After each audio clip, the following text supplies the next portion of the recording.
প্রিয় দর্শক, এই মুহূর্তে ভারত থেকে রাবার বুলেট মারতেছে।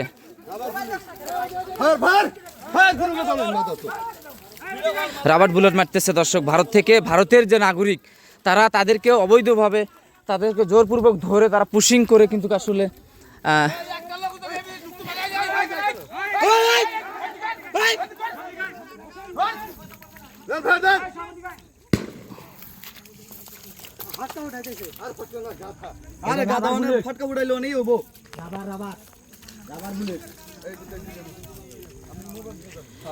দর্শক এই মুহূর্তে আসলে ভারত থেকে কতজন?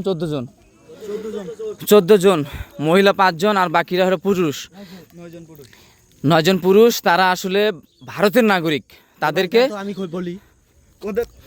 ভারতের নাগরিক তাদেরকে বিভিন্নভাবে নির্যাতন করে বাড়ি থেকে তুলে নিয়ে এসে পুলিশ ক্যাম্পে রাখে। তাদের 14 জনকে তারা করে, আর ভোর 3টার সময়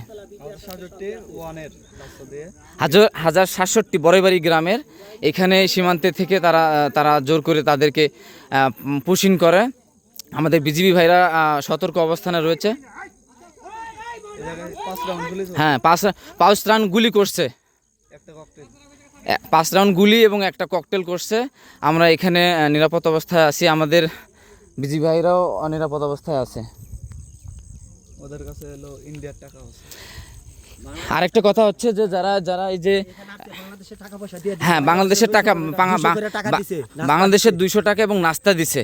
এখন এখানে উল্লেখ্য একটা বিষয় হচ্ছে যে একজন ভারতের সরকারি প্রাথমিক বিদ্যালয়ের একজন শিক্ষক তাকে আসলে বাড়ি থেকে ঘুমন্ত অবস্থায় তুলে নিয়ে আসছে, প্রচুর নির্যাতন করেছে। সে বাংলাদেশে আসতে বাধা করার জন্য কিন্তু আসলে তাকে জোরপূর্বক করছে, প্রচুর মারধর করছে এবং জোর করে তাদেরকে পুশিং করে বাংলাদেশে রাখবে এমন ইয়েতে কিন্তু একটু আগে গুলি করা হয়েছে।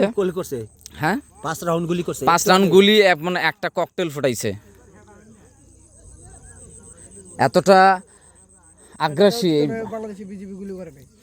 বাংলাদেশি বিজিবি যারা রয়েছেন তারা কিন্তু সতর্ক অবস্থান রয়েছে, তারা কোনো কিছু পজিশন অবস্থায় রয়েছে।